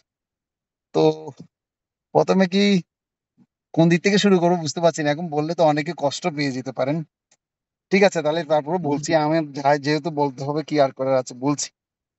যারা নীল রং পছন্দ করে শাস্ত্রে বর্ণনা করা হচ্ছে তারা তমগুণের মধ্যে বেশি থাকে। এটা তমগুণী রং হচ্ছে নীল। তমগুণী রং হচ্ছে কি? নীল রং। নীল। তারপর যারা লাল রং পছন্দ করে তাদেরকে বলা হচ্ছে রজগুণী রং। এটা যারা রজগুণ যারা বেশি পছন্দ করে তাদের লাল রংটা খুব ভালো লাগে। আর হলুদ রংটা হচ্ছে সত্যগুণী রং। হলুদ রংটা কি রং? সত্যগুণী রং। তো এই তিনটা রং থেকে 81 রকমের রং কি হয়, বর্ণ উৎপন্ন হয়। কিভাবে? যেমন আপনি কিন্তু সবসময় যে তমগুণে থাকছেন তাই কিন্তু নয়, আপনি যে সবসময় যে রজগুণে থাকছেন তাই কিন্তু নয়, আবার আপনি যে সবসময় যে সত্যগুণে থাকছেন তাই কিন্তু নয়। তো বলা হচ্ছে যেমন আপনি যখন এই যে এখন আধ্যাত্মিক ক্লাসে আছেন, এখন কিন্তু আপনি পুরোপুরি এখন কি হয়ে গেছেন যে সত্যগুণে আছেন তাও বলা যাবে না, নির্গুণে আছেন তাও বলা যাবে না। অনেক সময় আধ্যাত্মিক ক্লাস করতে গিয়ে অনেক সময় আমরা কি করি, যেমন আমরা মোবাইল টেপে টিপে করছি বা ফেসবুকে ঢুকে যাচ্ছি বা হোয়াটসঅ্যাপটা একটু ঘুরে আসছি। তো এই এই এই কার্যক্রমকে বলা হচ্ছে রজগুণী কার্যক্রম, মানে সত্যের মধ্যে রজগুণ মিক্স। তার মানে কি বলা হচ্ছে? সত্য রজ, তাকে কি বলা হচ্ছে? সত্য রজ। যেরকম হলুদের সাথে যদি লাল মিক্স করা হয় তাহলে কি রং হবে? বলাকা মাতাজি বলো। হলুদের সাথে যদি লাল মিক্স করা হয় কি রং হবে? এতক্ষণ ভাবলে কিভাবে হবে উমা? সবই সবই যারা আঁকে তাদের তো বলা উচিত। প্রভু অরেঞ্জ হবে। অরেঞ্জ হবে। তো অরেঞ্জ কালার হয়ে যাবে। অরেঞ্জ কালার হওয়া মানে কি? তার মানে এটা আরেকটা রং, সেকেন্ডারি কালার হচ্ছে। এবার দেখি মাধব বলো দেখি, নীলের সাথে যখন হলুদ মিক্স করা হবে কি রং হবে? প্রভু নীলের সাথে হলুদ মিক্স করলে সবুজ টাইপের রং হবে। হ্যাঁ, সবুজ টাইপের একটা রং হবে। যদি হালকা নীল দাও তাহলে তোমার গেঞ্জি যেরকম পরেছো ওইরকম হবে হলুদের সাথে। হলুদের সাথে যদি হালকা যদি নীল প্রভু দাও একটা তাহলে একটু কোশ্চেন তোমার ছিল মতো হবে। হ্যাঁ, একটা কোশ্চেন ছিল প্রভু। কোশ্চেন ছিল, বলো কি কোশ্চেন? এই যে তিনটা গুণ যে বললেন প্রভু, এই তিনটা গুণ সম্পর্কে একটু বলতেন ডিটেলসে। হ্যাঁ বলছি প্রভু, আমি সব বলছি, একটু ধৈর্য ধরো প্রভু, বলছি। হ্যাঁ, তো এই সত্যগুণ, রজগুণ এবং তমগুণের বৈশিষ্ট্য কি, এগুলোকে আমরা কিভাবে চিনবো? বলছে সত্যগুণের কাজ হচ্ছে তিনি কি হবেন, এ সম্পর্কে শ্রীমদ্ ভাগবত গীতার 16 অধ্যায়ে বর্ণনা আছে। সত্যগুণ ব্যক্তির কি কি লক্ষণ, তার গুণাবলী কেমন হবে, তিনি কেমন ভাবে আচরণ করবেন, তিনি কেমন ভাবে কথা বলবেন, এ সম্পর্কে কথাই আছে ভগবত গীতার 16 অধ্যায়। যখন আপনারা পড়বেন 16 অধ্যায়ে দৈবাসুর সম্পদ বিভাগ যোগ একটি চ্যাপ্টার আছে। তো সত্যগুণী ব্যক্তি তিনি কি হন? নির্মল চরিত্রের হন, তিনি 6 ঘন্টার বেশি ঘুমান না। সত্যগুণী ব্যক্তির বৈশিষ্ট্যের কথা বলছি। তো তিনি 6 ঘন্টার বেশি ঘুমান না, তিনি সবসময় জ্ঞানের অনুশীলন করেন এবং শাস্ত্র অনুসারে জীবনযাপন করার চেষ্টা করেন, এবং আধ্যাত্মিক জ্ঞানে তিনি যখন অত্যাধিক উন্নত হয় নিজেকে অনেক বেশি জ্ঞানী জ্ঞানী অনুভব করেন। এটা হচ্ছে সত্যগুণী ব্যক্তির বৈশিষ্ট্য। আর তিনি অশৌচ অবস্থায় কোথাও যান না, আর তার অশৌচ গুলো ভালো লাগে না। তিনি সবসময় শুচি পবিত্র অবস্থায় থাকা পছন্দ করেন এবং সূচি বস্ত্র পরিধান করেন, এবং তিনি সবসময় ধর্মীয় অনুশীলন কাজের মধ্যে তিনি সবসময় কি থাকেন? ব্যস্ত থাকেন। এটাকে বলা হয় সত্যগুণী ব্যক্তির বৈশিষ্ট্য। রজগুণী ব্যক্তি কেমন? রজগুণী ব্যক্তির প্রথম বৈশিষ্ট্য হচ্ছে তিনি কি হয়? অত্যাধিক পরিশ্রমী হয়। কি হয়? অত্যাধিক পরিশ্রমী হয়। তিনি অত্যাধিক পরিশ্রম করতে ভালোবাসেন। কে? রজগুণী ব্যক্তি। কঠোর পরিশ্রম সে করেন, কঠোর পরিশ্রম সে করেন। দ্বিতীয় হচ্ছে তিনি দিনের 8 হতে 10 ঘন্টা তিনি ঘুমান। দ্বিতীয় হচ্ছে কি তিনি দিনের 8 হতে 10 ঘন্টা তার ঘুম দরকার হয়। তৃতীয় হচ্ছে তিনি বলা হচ্ছে ইন্দ্রিয় সংভোগের প্রতি অত্যন্ত আসক্ত, ইন্দ্রিয় সংভোগ পরায়ণ, বিপরীত লিঙ্গের প্রতি আসক্তি আছে তার। বলা হচ্ছে স্ত্রী পুরুষের আকর্ষণ অনেক বেশি যেরকম থাকে ওরকম আকর্ষণ তার বেশি থাকে, বিপরীত লিঙ্গের প্রতি অনেক বেশি আকর্ষণ তার হয়। তারপর বলছে সে সংসারকে পরিচালনা করার জন্য অনেক বেশি কঠোর পরিশ্রম তিনি করতে থাকেন। এটা হচ্ছে কি রজগুণী ব্যক্তির বৈশিষ্ট্য। এবং আরো বলা হচ্ছে তিনি বিভিন্ন দেব দেবতাদের আরাধনা করেন। কেন আরাধনা করেন? তার কামনা বাসনাগুলোকে চরিতার্থ করার জন্য, তার কামনা বাসনাগুলোকে পূর্ণ করার জন্য তিনি কি করেন? অনেক বেশি তিনি কি করেন? মানে পরিশ্রম তিনি করেন কে রজগুণী ব্যক্তি। তার কামনা বাসনা কঠোর পরিশ্রম। যতক্ষণ পর্যন্ত সে মিটবে না ততক্ষণ সে পরিশ্রমটা করেই যান। এটা হচ্ছে রজগুণী ব্যক্তির বৈশিষ্ট্য। আর তমগুণী ব্যক্তি কেমন হবে? তম শব্দের অর্থ হচ্ছে অন্ধকার। তম শব্দের অর্থ হচ্ছে কি? অন্ধকার। তো শ্রীমদ ভগবদ গীতা একটা শ্লোক আছে, উদ্যম গচ্ছন্তি সত্যস্তা মধ্য তিষ্ঠন্তি রাজসা জঘন্য গুণবৃত্তস্তা অধ গচ্ছন্তি তামসা। তো তামসিক ব্যক্তি যে হবে, সে তামসিক ব্যক্তি তিনি কি করবেন? তিনি অধগামী হবেন, অর্থাৎ নরকে পতিত হবেন। তার আর ঊর্ধ্বে ওঠার কোনো কি নেই, সুযোগ নেই। কেন? তমগুণী ব্যক্তির প্রথম একটা বৈশিষ্ট্য, খাও দাও ফুর্তি করো, দুনিয়াটা মস্ত বড়, যেমন খুশি তেমন ইন্দ্রিয় ভোগ করো। এটা হচ্ছে তমগুণী প্রধান বৈশিষ্ট্য। সে দৈনিক 12 ঘন্টা 15 ঘন্টার অধিক সময় ঘুমায়। তার প্রথম হচ্ছে সে অলস মন্দমতি, তার অলসতায় তার জীবন ভরপুর। তারপর বলা হচ্ছে সে মুহূর্তের মধ্যে রেগে যেতে পারে এবং মুহূর্তের মধ্যে সে বিপদ ঘটাতে পারে। এবং বলা হচ্ছে যে তমগুণী ব্যক্তির আরো লক্ষণ কথা বর্ণনা করা হচ্ছে, আহ তিনি কি হবেন? আসুরিক প্রবৃত্তি সম্পন্ন হবেন। কি প্রবৃত্তি? আসুরিক মানে ডিমনিক মেন্টালিটি, মানে ইংরেজিতে বলা হয় ডিমনিক, মানে আসুরিক মনোভাব তার থাকবেন। অসুর স্বভাবরা যেরকম হয়, কিরকম? উদাহরণ দেওয়া হচ্ছে যে ভগবদ গীতায় বলছেন, কাম এস ক্রোধ এস রজগুণ সমুদ্ভব মহাসন মহাপাপমা। মানে তিনি কি হবেন? তিনি এরকম রজতম গুণের দ্বারা প্রভাবিত হয়ে তিনি তার মুহূর্তের মধ্যে তার ইচ্ছা বাসনাকে পূরণ করার জন্য তিনি কি করবেন? ক্রোধিত, যদি বাসনা যদি পূর্ণ না হয় তাহলে অত্যন্ত ক্রোধিত সে হয়ে যান। কে? তমগুণী ব্যক্তি। রজগুণী ব্যক্তিও প্রায় ওইরকমই, কিন্তু রজগুণী ব্যক্তি একটু উন্নত। তিনি অন্তপক্ষে দেব দেবতাদের আরাধনা করে নিজের ইন্দ্রিয় তৃপ্তিগুলো প্রদর্শন করার চেষ্টা করেন। মাধবপ্রভু, ক্লিয়ার হয়েছে? আমি বৈশিষ্ট্যগুলো বললাম, বুঝে গেল এখন? জি মাধব, প্রভু। ওকে, গুড। তো তাহলে এই 3 ধরনের ব্যক্তির রঙের কথা আপনাদের বলতে গিয়ে আমি এতগুলো কথা বলছি। তাহলে তো মানে প্রথম হচ্ছে কি, হলুদ রং হচ্ছে সপ্তগুণী রং, রজ লাল হচ্ছে রজগুণী রং এবং নীল হচ্ছে তমগুণী রং। কিন্তু এখন ব্যাপার হচ্ছে যারা ভগবত ভক্ত, তো ভগবত ভক্ত তাহলে এই 3টা রংগুলো কি পছন্দ করলে কি তারাও কি এরকম হয়ে যাবে? আসলে ব্যাপারটা তাই নয়। ব্যাপারটা হচ্ছে আমরা ভগবত ভক্তরা সবসময় ভগবানের ভক্তি অনুশীলন করে মানে শুদ্ধ সাত্ত্বিক সত্যগুণী থাকতে চাই, কিন্তু আমরা থাকতে চাইলেও থাকতে পারি না। অনেক সময় কি হয়ে যায়, আমরা রজগুণের দ্বারা প্রভাবিত হই, তমগুণের দ্বারা প্রভাবিত হয়ে যাই। অনেক সময় ইন্দ্রিয় সম্ভোগের বাসনা আমাদের মধ্যে চলে আসে। আসে কি আসে না? কেউ বলতে পারেন নেই যে আমার এরকম ইন্দ্রিয় সম্ভোগের বাসনা আসে না, এখন পবিত্র হয়ে গেছে, শুদ্ধ শুদ্ধ হয়ে গেছে। আসে কি আসে না? আসে। মানে ভোগ করার বাসনা আমার মধ্যে প্রবল ভাবে দেখা দেয়। তো যখন দেখা দিবে তখন মনে করতে হবে যে আসলে আমার সত্যগুণ থেকে আমি কি হয়ে যাচ্ছি, সত্যগুণ থেকে একটু সরে গিয়ে তমগুণে চলে গেছি। অনেক সময় ঘুমাতে খুব তমগুণে ভালো চলে লাগে, যাচ্ছে। ঘুম থেকে উঠতে ইচ্ছে করে না, সামনে আসছে শীতকাল, কম্বলটা আরো বেশি কি হয়ে যাবে, ভারী হয়ে যাবে সবার জন্য। হ্যাঁ, যখন মঙ্গল আরতির টাইমে উঠতে বলা হবে, প্রভু একটু মানে একটু ঠান্ডা তো বেশি লাগছে, একটু আর একটু ঘুমাই। তো মানে মা সন্তানকে ডেকে দেয়, কিরে মাধব উঠছিস না কেন? ও মা উঠবো তো, একটু ঠান্ডা বেশি লাগছে, একটু ঘুমাই। মাধব এরকম করো নাকি তুমি? করো? করো কি? না প্রভু। না? আচ্ছা, ভেরি গুড। ওকে, রাধিকে বলছে ভাই, ভাই বোন থাকি আছে, হ্যাঁ ও করে না নাকি? যাই হোক, মাধব যেহেতু প্রভু বলছে করে না। শীতকালে মাঝে মধ্যে করা হয় প্রভু, অনেক শীত হ্যাঁ, প্রভু। ওটাই বলছি, শীতকালে মাঝে মাঝে আমাদের অলসতাটা বেড়ে যায়। তো ব্যাপার হচ্ছে আমরা হ্যাঁ, ভক্ত হলো, আমাদেরকেও রজতম গুণ প্রভাবিত করছে। কেন করছে? ওই একই কথা, মানে আমি আত্মারাম অবস্থায় পৌঁছাতে পারছি না, সেজন্য এটা গুরুত্বটা পারি আপনাদের নি। কেন বোঝানো হচ্ছে, এই 81 গুণ কিভাবে তৈরি হচ্ছে সেটা বলছি। যারা রং দিয়ে পেইন্টিং করে, যেমন আমি পেইন্টিং করি বিধায় আমি জানি রঙের পুরো বর্ণভেদটা আমার পুরো জানা আছে। মানে প্রাইমারি কালার সাথে একটা একটা বিপরীত রঙের সাথে কি হবে, সেকেন্ডারি কালার তৈরি হবে, যেটাকে বলা হয় যৌগিক রং। আবার এই 3 ধরনের বলা হচ্ছে 3টা 3টা থেকে 6টা রং তৈরি হবে। তাহলে 3 2 6, তারপর বলা হচ্ছে যদি আবার যখন এই 6টা রং থেকে আবার 6টা রং হবে তখন সেটাকে বলা হয় মিশ্র রং বা যৌগিক রং। এবারে 3টা থেকে তিন তিন 3 তারিখে 9, 9 গুণ 9 হলে কতটা রং হবে? 9 গুণ 9 হলে কতটা 18 হবে? 9 নং 81টা। তো সে প্রভু কথা এখানে বলেন, আলোচনা হচ্ছে। 81 হ্যাঁ, 81 প্রকারের গুণের দ্বারা আমরা আবর্তিত হই।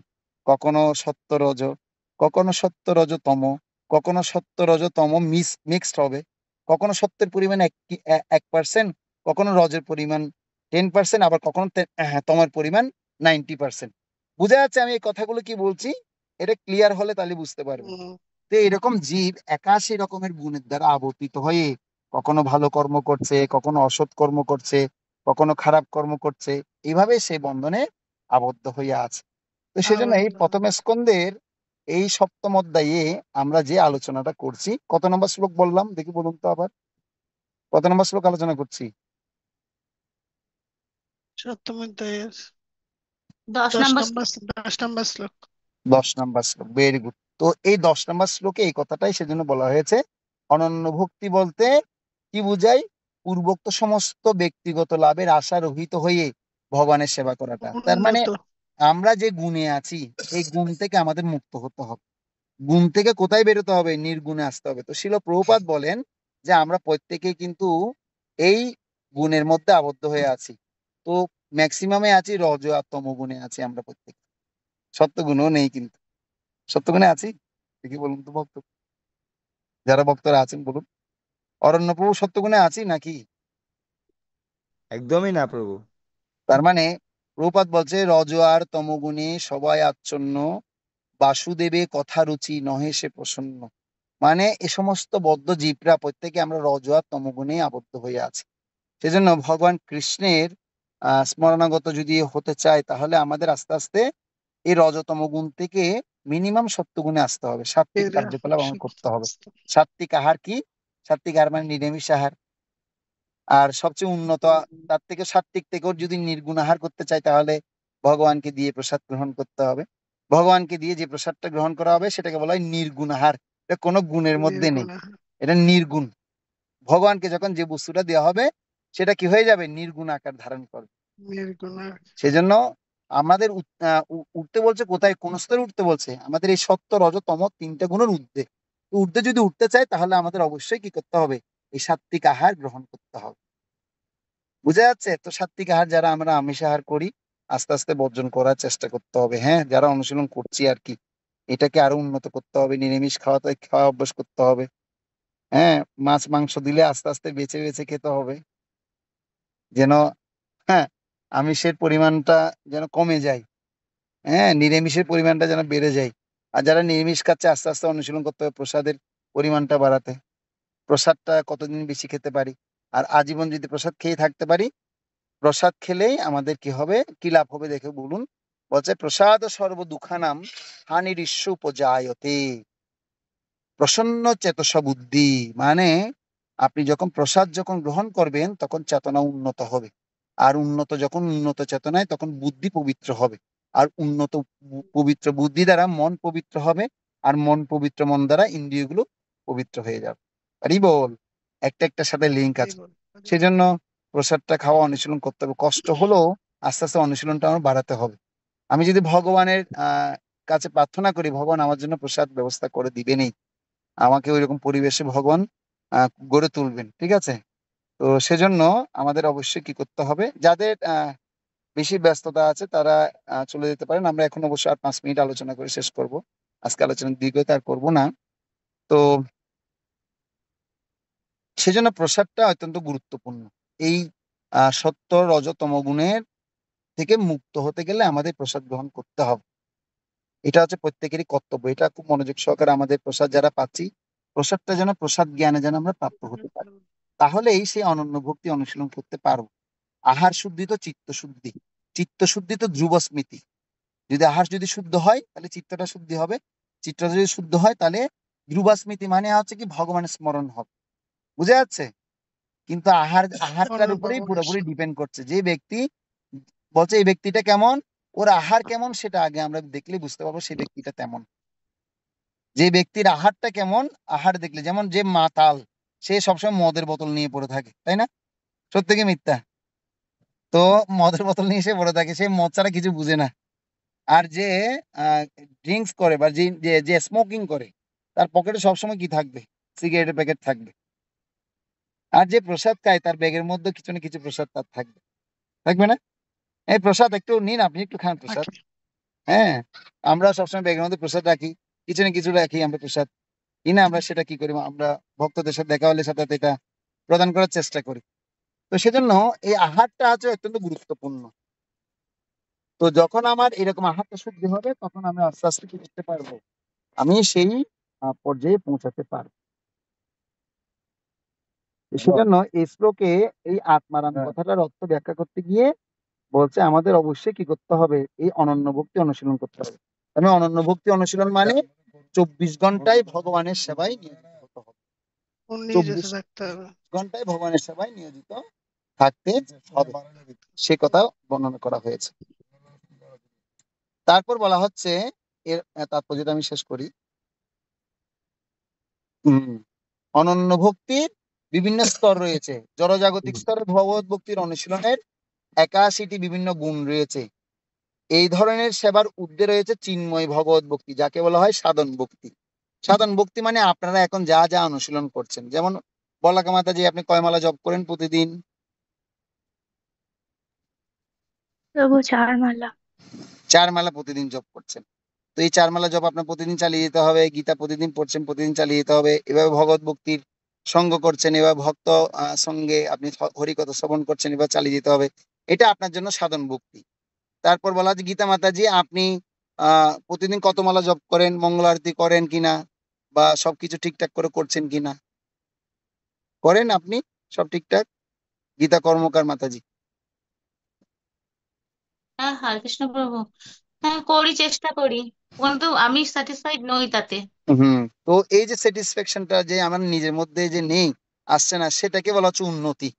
যে আমি যা করছি এটা আমি এখনো ভালো মতো করতে পারছি না, হে প্রভু, হে ভগবান, হে গুরুদেব, আপনি অন্তর্যামী, আপনি কি করুন, আপনি আমাকে এরকম সহযোগিতা করুন। এই মনোভাব যখন আমি দৃঢ়তা করতে পারবো, তখন আস্তে আস্তে আমার কি হবে? সেই স্তর মানে সাধন ভক্তি স্তরটা আরো বাড়বে। বলছে এইভাবে আদর শ্রদ্ধা তত সাধু সঙ্গ ভজন ক্রিয়া। সাধন ভক্তি পদ্ধতিতে হচ্ছে কি? ভজন ক্রিয়া, মানে আপনারা অনুশীলন করছেন, অনুশীলনরত। তো যে যেটাই করছি সেটাকে ভালো মতো অনুশীলন করা। যেমন মাধবপ্রভু কমলা জপ করো?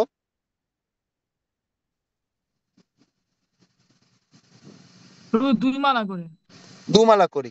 তো মাধবপ্রভুর উচিত হচ্ছে আরো 2 মালা জপ বাড়তি করা। কত মালা? 4 মালা করা, তাই না? 4 মালা। যেহেতু ক্লাস 8-এ পড়ছো, সেজন্য তোমার উচিত হচ্ছে কি? আরো 2 মালা জপ তোমার বাড়তি করা। মিনিমাম তোমার 4 মালা জপ করতেই হবে, কিন্তু এটাকে কন্টিনিউ রাখতে হবে। 2 থেকে 4, 4 থেকে 8, 8 থেকে 16, এভাবে করে ক্রমান্বয়ে আমাদের উন্নত হতে হবে। তাহলে কি হবে? ওই তম আর রজগুণ থেকে বের হতে পারবো, না হলে কিন্তু প্রসেসটা কঠিন আছে। এই জন্য এই কথা বলা হচ্ছে সবার জন্য, প্রত্যেককে এই সাধন ভক্তির পদ্ধতি অনুশীলন করতে হবে। এবং যখন এটা অনুশীলন করতে করতে যখন আমি কি হব? উন্নত হব।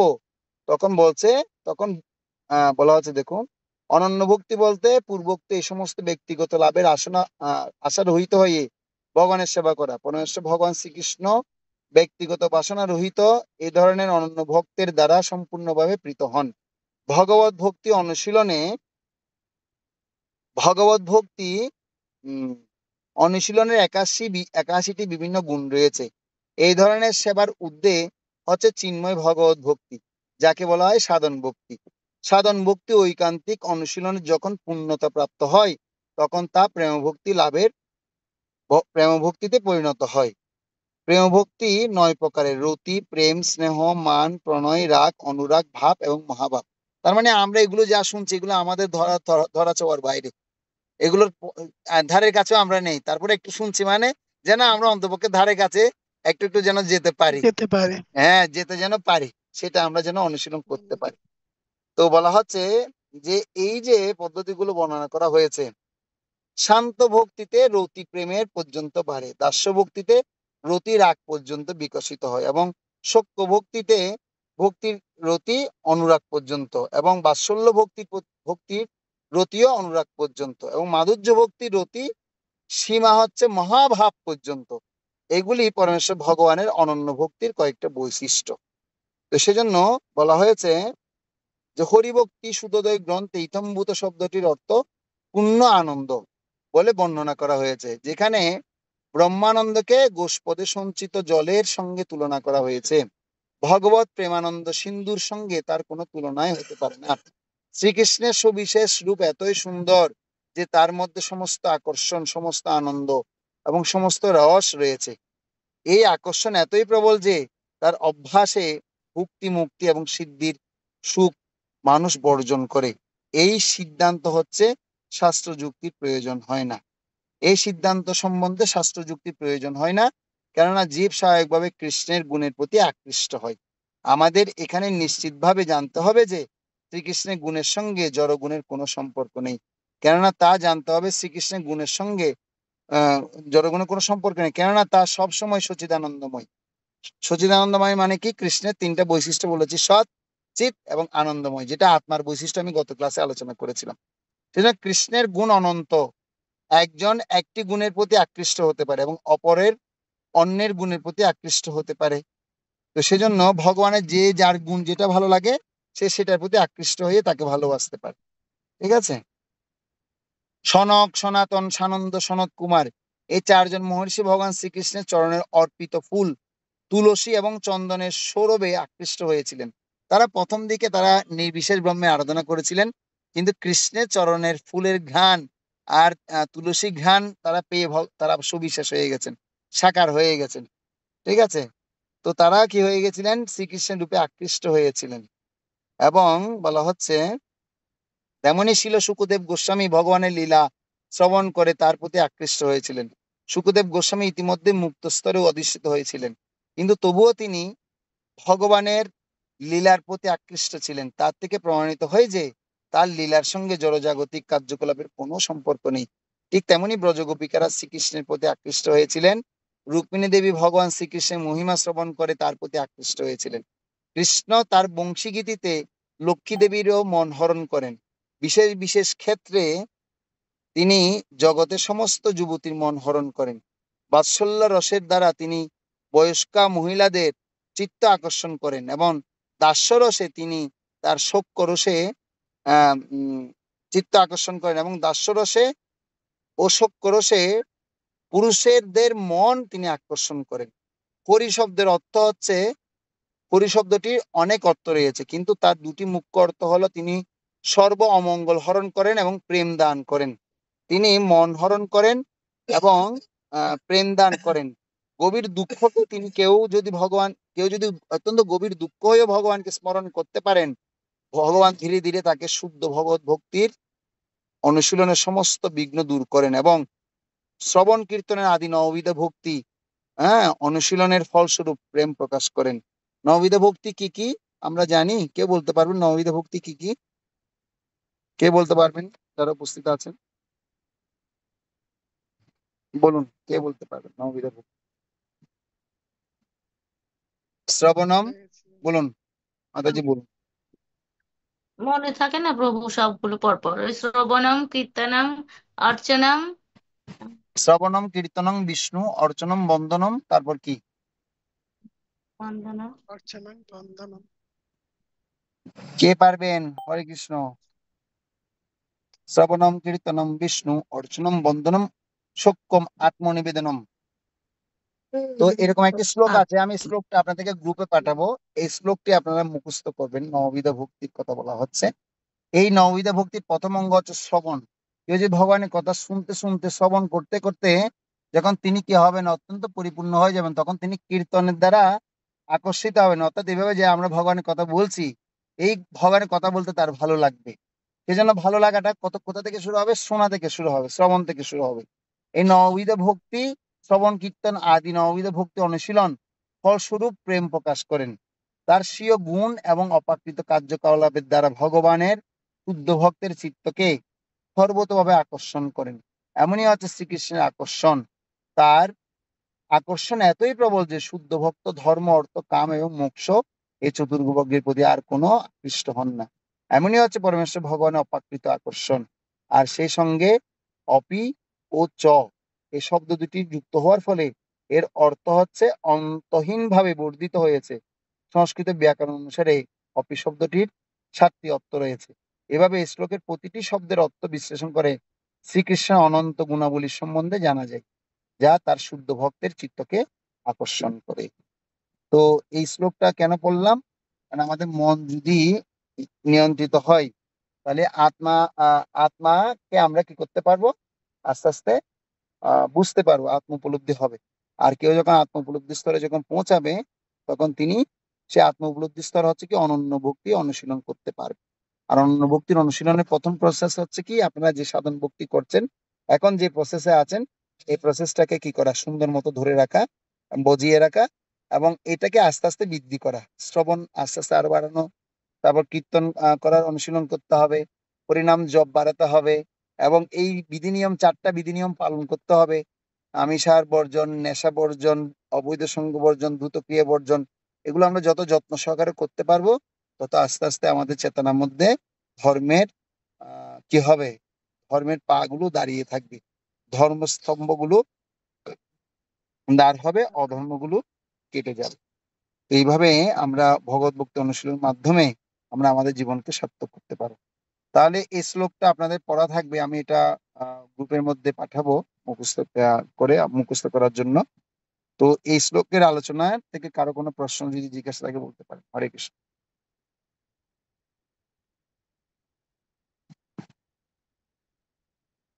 ঠিক আছে, বুঝে গেল কি বলছি? এটা অনেক একটা কঠিন শ্লোক আপনাদেরকে পড়িয়েছি। কেন? কারণ আমরা কোন অবস্থায় আছি, ওখান থেকে কত দূরে পৌঁছাতে হবে সেটার জন্য একটু দেখালাম এটা। এখানে যে বলা হচ্ছে, দেখুন, যে রসের কথা বলা হচ্ছে, ভগবানকে যখন আমরা ভক্তি অনুশীলন করব, তখন এই রসগুলোর কথা প্রাপ্ত হব। এই রসের কথা তো আমরা আগে কখনো শুনিনি। কি কি রসের কথা বলা হয়েছে? যে কেউ যদি ভগবানের প্রেম ভক্তি সেবায় যদি অনুশীলন করেন, রতি, প্রেম, স্নেহ, মান, প্রণয়, রাগ, অনুরাগ ভাব এবং মহাভাব। তো মহাভাব হচ্ছে সর্বোচ্চ পর্যায়। তো অন্তপক্ষে সর্বোচ্চ পর্যায়ে যেতে না পারলেও মানুষ অনেকে ভগবানকে ভক্তি করেন। হ্যাঁ, কেউ রতিতে, কেউ প্রেমে, কেউ স্নেহে, কেউ আহ আহ, আহ, ভগবানের সাথে মানও করেন, কেউ রাগ প্রণয়ও করেন। কিন্তু এই সমস্ত স্তরগুলো এখন আমাদের আসবে না। আমাদের প্রথম স্তর হচ্ছে কি, আমাদের নববিধ ভক্তির অনুশীলন করতে হবে, আর সাধন ভক্তির পদ্ধতি অনুশীলন করতে করতে আমাদের পবিত্র হতে হবে, তাহলে সেটা সম্ভব। হরে কৃষ্ণ। ঠিক আছে, তাহলে কারো কোনো প্রশ্ন না থাকলে তাহলে এখানে রাখছি। প্রায় 1 ঘন্টা 20 মিনিটের মতো ক্লাস আমরা করলাম। আগামী ক্লাসে আপনাদের সাথে আবার আশা করছি সুন্দর মতো দেখা হবে। এখন দামোদর মাস এবং অন্নকূট মহা মহোৎসব চলছে। এখন একটা প্রোগ্রামে আসছি, এখনো গাড়ি থেকে নামিনি, সবাই নেমে গেছে। তো আপনারা কিবা আশীর্বাদ রাখবেন। এখন আমরা একটা দামোদর স্টেজ প্রোগ্রাম করব বড়, তো সেখানটা যাচ্ছি। আজকে তাহলে এখানে রাখি, সবাইকে ধন্যবাদ। জয় শিল প্রপাত কি, জয় সমবেত গৌর ভক্তবৃন্দ কি, জয় নিতাই গৌর প্রেমানন্দে। হরি হরি বল।